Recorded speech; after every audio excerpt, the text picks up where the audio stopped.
सभी को नमस्कार, मैं राकेश यादव और आप सभी की डिमांड पे जितने भी स्टूडेंट प्रिपरेशन कर रहे हैं यूपीएससी की और एचसीएस की, हमारे रेवाड़ी डिस्ट्रिक्ट से ही हैं। आरती यादव मैम हैं और इनकी रैंक है 25। ये अभी एसडीएम लगी है।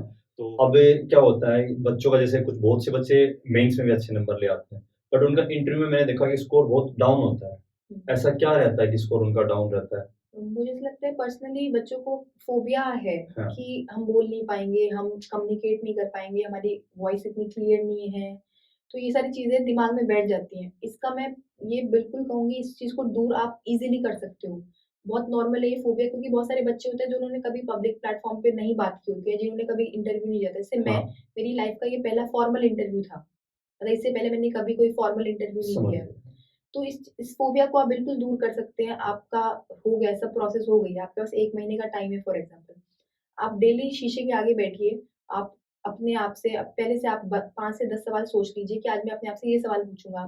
आप नाम से, बैकग्राउंड से, मम्मी-पापा क्या करते हैं, इन सब चीज़ों से स्टार्ट कीजिए और धीरे-धीरे आप खुद सोचोगे कि आपका कॉन्फिडेंस इंक्रीज़ हो रहा है। विदिन अ वीक आपको नोटिस हो जाएगा कि आप काफ़ी बेटर हो देन 1 वीक अगो।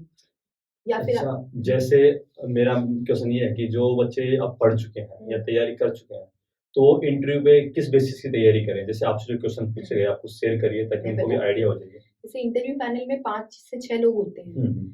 तो वो लोग, होता क्या है कि इस बार बहुत ट्रांसपेरेंसी को फ़ॉलो किया गया है, तो हाँ, वो लोग आपसे आपका नाम नहीं पूछेंगे, आप कहाँ से हो, ये सब चीज़ें नहीं पूछेंगे। ठीक है, वो आपसे आपका एजुकेशनल बैकग्राउंड पूछ सकते हैं, आपकी हॉबीज़ पूछ सकते हैं, ये सब चीज़ें वो पूछेंगे। ठीक तो है। फॉर एग्ज़ाम्पल मुझसे, मैंने अपनी हॉबी और ये सब बताया, तो एक पैनलिस्ट ने मुझसे सिर्फ़ मेरी हॉबी पे सवाल पूछा। तो आप ये चीज़ ज़रूर रखना कि आप अपनी एक हॉबी हो, उस पे आप क्वेश्चन्स तैयार ऑलरेडी फ्रेम करके जाएँ कि वो मुझसे ठीक है। क्या सवाल पूछ सकते हैं। मतलब आप जो भी बताओगे उसको पहले प्रिपेयर करके तो जाओ। हाँ, जैसे ठीक आपने है, कहा मेरी हॉबी बैडमिंटन खेलना है, तो वो पूछेंगे आप कब से खेल रहे हैं? तो आपने बताया मैं 10 साल से खेल रहा हूँ। कौन-कौन चैंपियंस रह चुके हैं? इंडिया में कौन है? फॉरेन में कौन है? कौन-कौन से टूर्नामेंट्स होते हैं बैडमिंटन के, नाम बताओ उनके। तो आप फ़ॉलो अप क्वेश्चन्स के लिए ऑलरेडी रेडी रहना। ठीक है। आप इसको स्ट्रॉन्ग पॉइंट बना सकते हो, और क्योंकि आपके पास एक चीज़ है जिससे आप चाहते हो वो सवाल पूछें, वो आप घर से प्रिपेयर करके आए हो कि इस पे वो मुझसे जो भी सवाल पूछेंगे मैं उनके अच्छे से जवाब दे सकूँगा। तो आप यहाँ पे मार्क्स फेच कर सकते हो। ठीक है, ठीक है। और जो उन्होंने मुझसे इंटरव्यू में सवाल पूछे, करंट से बिल्कुल सवाल पूछे जाएँगे, करंट को अच्छे से तैयार करना कि पिछले 6 महीने में इंडिया में क्या-क्या हो रहा है। जैसे अभी जी20 बहुत ज़्यादा न्यूज़ में है। ठीक है। जी20 में अब भी जो होगा पेपर, उसमें भी सवाल पूछे जाएँगे, या फिर एक चीज़ ये पूछे जाएँगे कि आप पर्सनली अगर आप अपॉइंट हो जाते हो, तो आप क्या काम करना चाहते हो?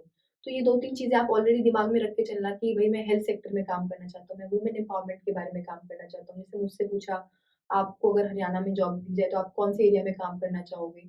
तो इस तरह के सवाल वो पूछते हैं, तो इन चीज़ों को तैयार करना ठीक कि है। मी एज़ एन एडमिनिस्ट्रेटर अगर मैं बन जाता हूँ या बन जाती हूँ, तो मैं भई महिला सशक्तिकरण के लिए काम करना चाहता हूँ, बच्चों के एजुकेशन के लिए काम करना चाहता हूँ।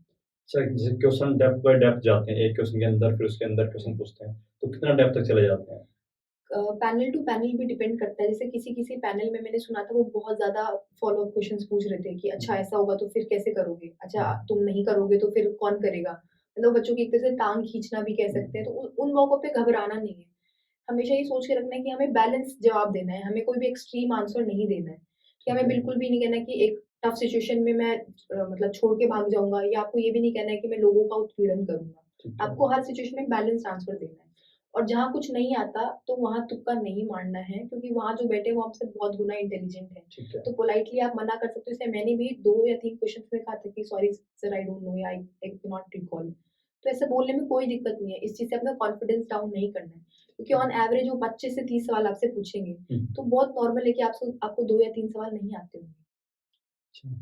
इसके बाद ये होता है कि बहुत से बच्चे ये कन्फ्यूज़न रहते हैं कि जैसे किसी बच्चे ने तैयारी की, उसका यूपीएससी का था, उसने तैयारी की, उसका हो गया। इंटरव्यू टाइम में उनको मतलब पहले से बताया जाता है क्या-क्या लेके जाना होता है या फिर ऑलरेडी डिफाइन होता है कि डॉक्यूमेंटेशन आते हैं कि आपको ये नहीं, लेके जाना आपको है? एक इंटरव्यू कॉल लेटर आता है, जिन ठीक है, बच्चों का मेंस क्लियर होता है, तो उस डॉक्यूमेंट में लिखा होता है कि आपको कौन-कौन से सर्टिफिकेट्स, क्या-क्या डॉक्यूमेंट्स वहाँ लेके आने ठीक हैं। है।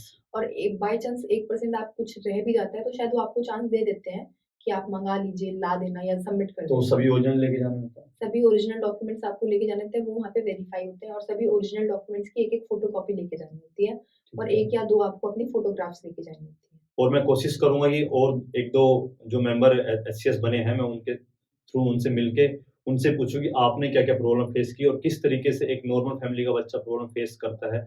जो भी प्रेशर्स होते हैं, मैं देखता हूँ कि बहुत से बच्चे भी यूपीएससी की तैयारी कर रहे हैं और उन पे बहुत सा प्रेशर होता है। ठीक है, तो ये जो इंटरव्यू रहा अच्छा रहा और इसकी डिटेल हम आपको ब्रीफ में आगे दे देंगे और बुक्स लिस्ट हम बहुत जल्दी नेक्स्ट वीडियो में आपके लिए डाल देंगे। Thank you ma'am. Thank you.